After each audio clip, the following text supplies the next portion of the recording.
This is Israeli Technology Founders Speak, a podcast of conversations with successful Israeli high-tech and biotech entrepreneurs. With your host, Avraham Hermon.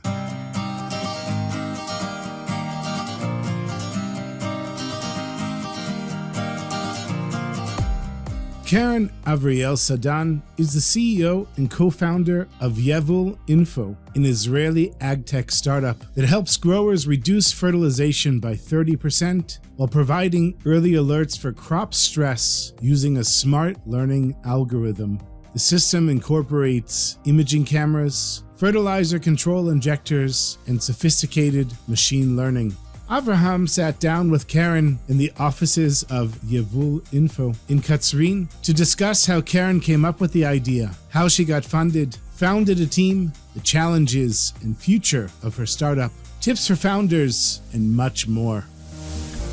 This podcast is a creation of J.M.B. Davis Ben David, an intellectual property law firm serving clients around the world. You have great innovations. We keep them safe. It's not enough to just have a great startup idea or innovation. If you don't legally protect your innovations, products, and brand, anyone can claim them as their own. We keep your great innovation secure. Learn more by going to jmbdavis.com. That's jmbdavis.com. So thank you, Keren, for hosting me and giving me the excuse to visit in northern Israel. And I have to thank the Agtech Israel Global Agricultural Technology Summit for making this interview possible. And I'm looking forward to seeing you and many other companies and industry leaders and government delegates at the summit on October 17th through 19th, 2023.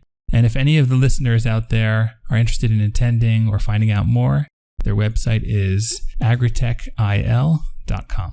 So we're going to be talking about Yevul Info today. What problem does Yevul Info solve? Yevul Info has a primary goal to solve the pain point of the grower. The grower cannot control the fertilizer prices as the fertilizer big companies. So he has a lot of expenses.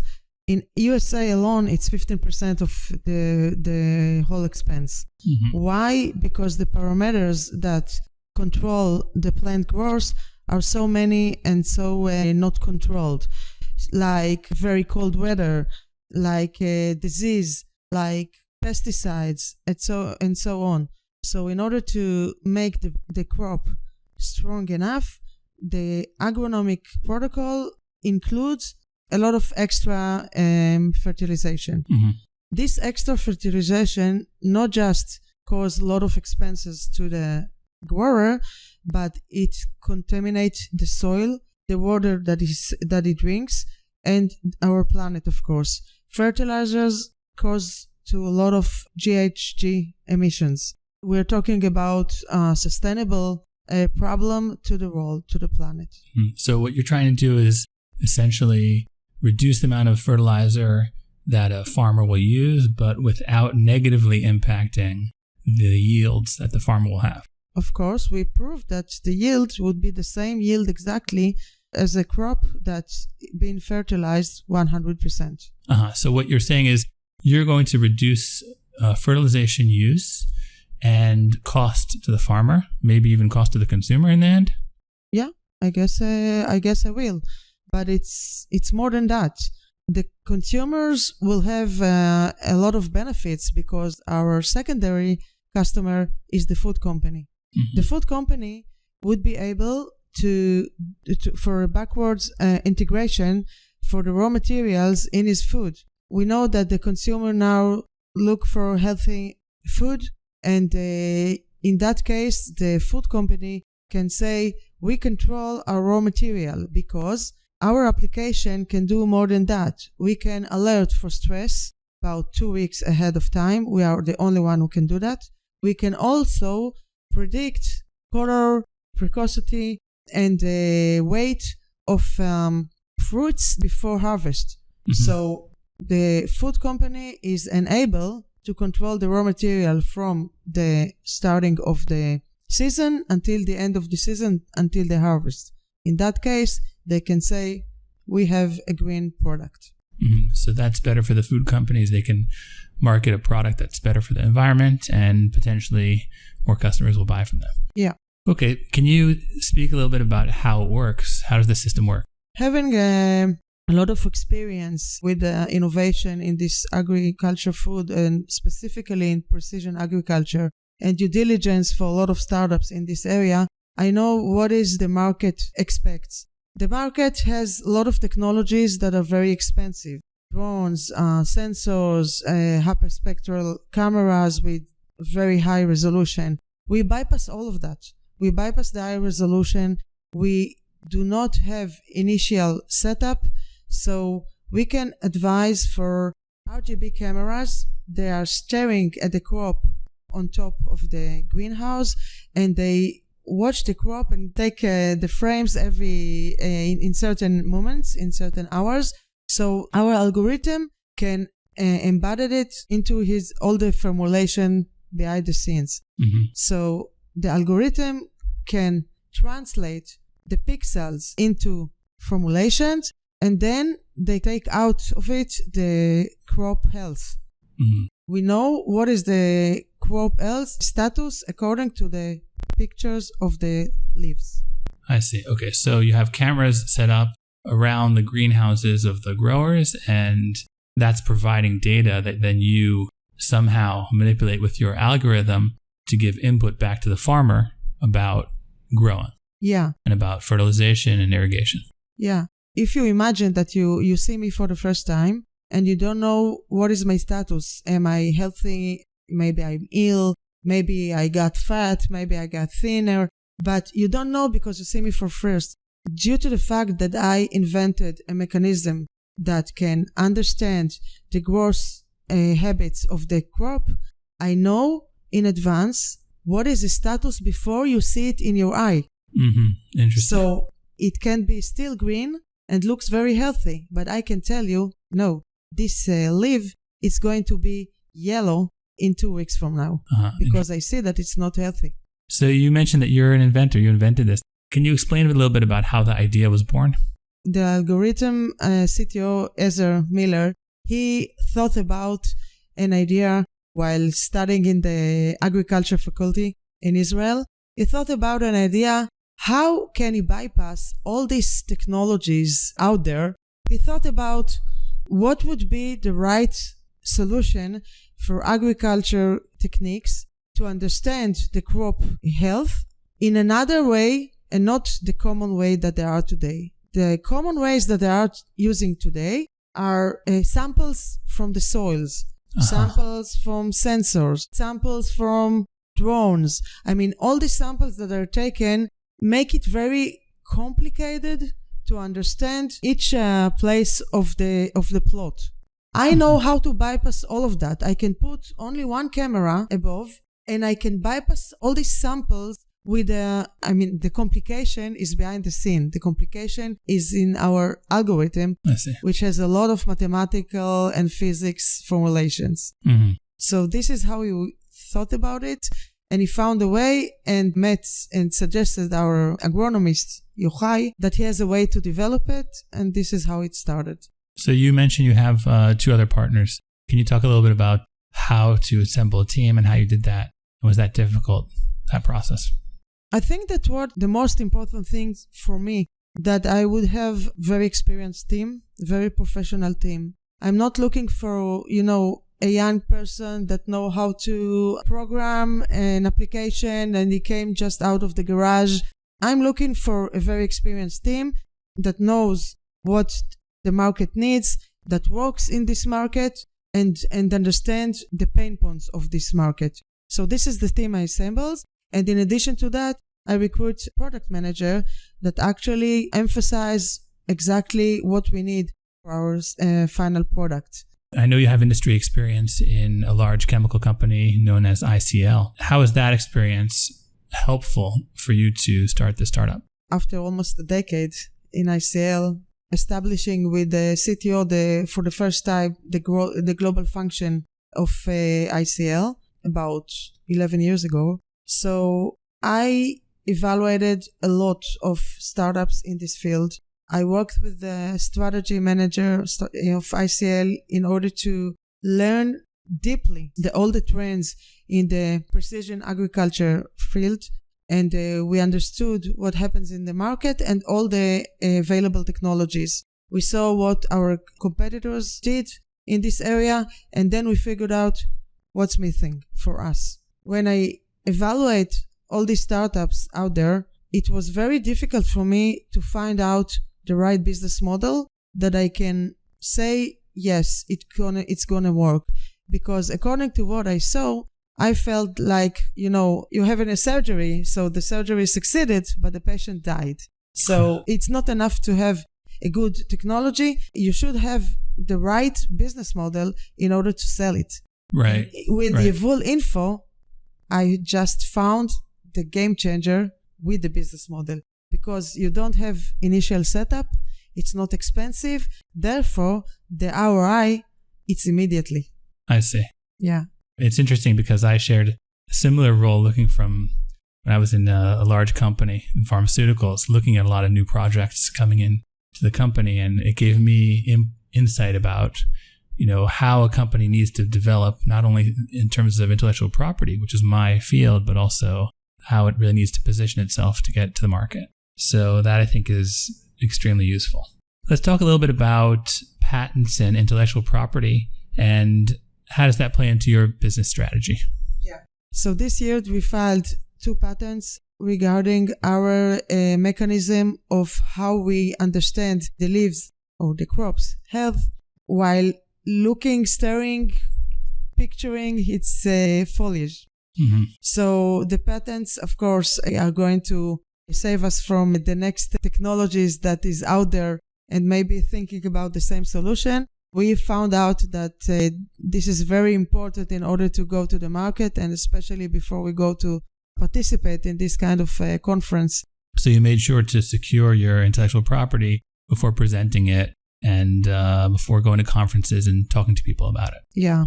What about intellectual property and investors? How do they view intellectual property? They understand that it's the most important thing. We actually went into a professional R&D institution in order to prove our technology for 100% and to get, the stamp of that institution. So right now, after a very successful experiments, we are ready to do it. They are sure that this is so important to them, and we are ready for that. Let's talk a little bit about investment. What sort of investment do you have to date? And maybe talk a little bit about bootstrapping versus receiving outside investment.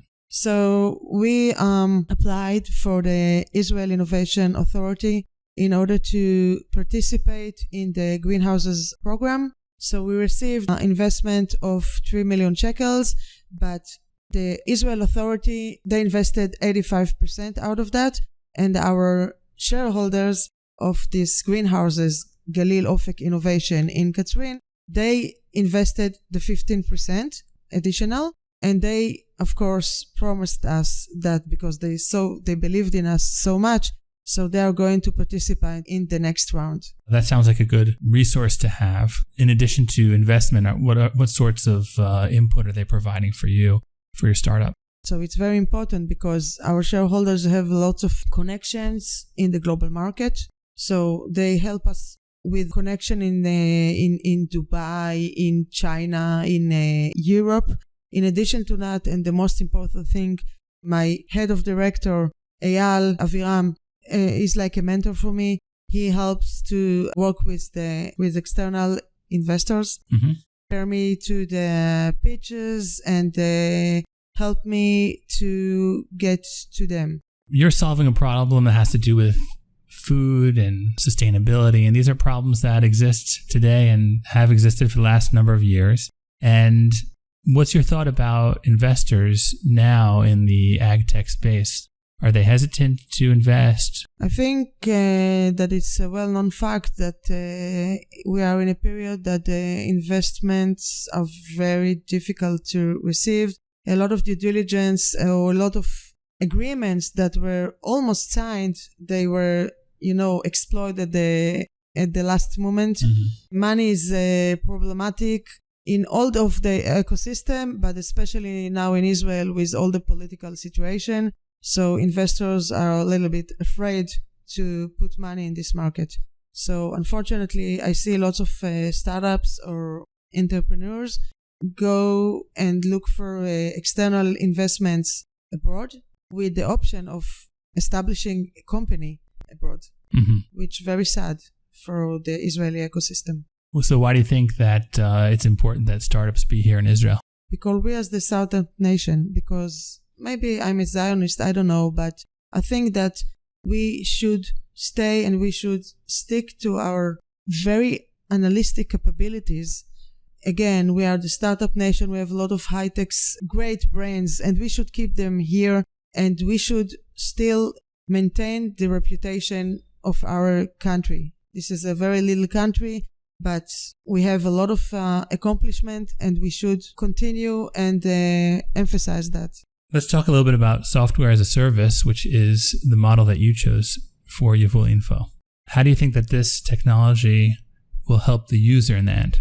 I think that this is the most important thing here, because when I think about the grower, about the end user, I want to simplify his life. I know that he doesn't like a lot of complexity. He has enough on his hand. He has to get up early and he has to work very hard. He doesn't need to be added with complex technology and cameras and sensors and the maintenance and etc. He has to sleep well at night, understand that his yield would be optimized, and he's going to get simple alerts and of feedback of the health of these crops. So in order to do that, I am going to use an application which he would download from the farm management platform, and therefore he just have to push a button and enter the connection to the camera, and then he'll get feedback of alerts, like something happens, the crop looks not healthy, and this is the alert that we were talking about, that is going to be enough time ahead. So he's going to receive like a an alarm, right? Like an alarm, ahead of time. So he should be immediately add fertilizers or check if he has to check for disease. Now let's switch gears a little bit. What tips do you have for founders who are starting their own company with their new idea? I think that the most important thing is that when you are a very thin company and you don't have enough money, so the founders, they should be very complementary to each other. I mean, everyone should be very professional in his field, and they must work together. They must consult with each other, and for each step that they are doing, they should not be the CEO of this startup. They should do what they know best, and they should bring the CEO that he would lead them, that he would focus them, and he would be busy with business plans, investors, funding. I see. So everyone needs to know their own role and focus on that role. Yeah. Okay. Sounds like a good tip. Now, where do you see Yevul Info in another year or another 5 years from now? Wow, I have a lot of dreams. In a year, let's say in the end of 24, I want to be with product in the markets already. I want to sell.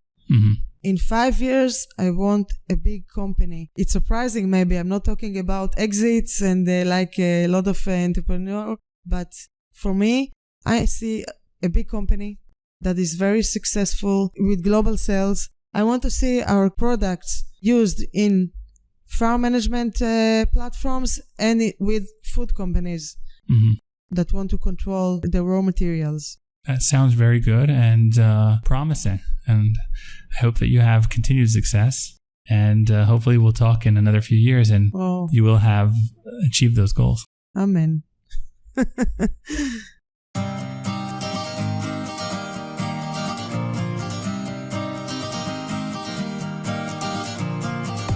That was Keren Avriel-Sadan, the CEO and co-founder of Yevul Info. We hope you enjoyed this episode. There are many more to come. Do you have a great innovation or startup idea? We'd love to hear from you. You can reach out to us by going to our website, jmbdavis.com. And if you go to jmbdavis.com/startup, you'll see we have a special site specifically made for startups to help startups protect their innovations. Please be in touch with us and find out how we can help you. Thank you for listening, and we look forward to bringing you the next episode.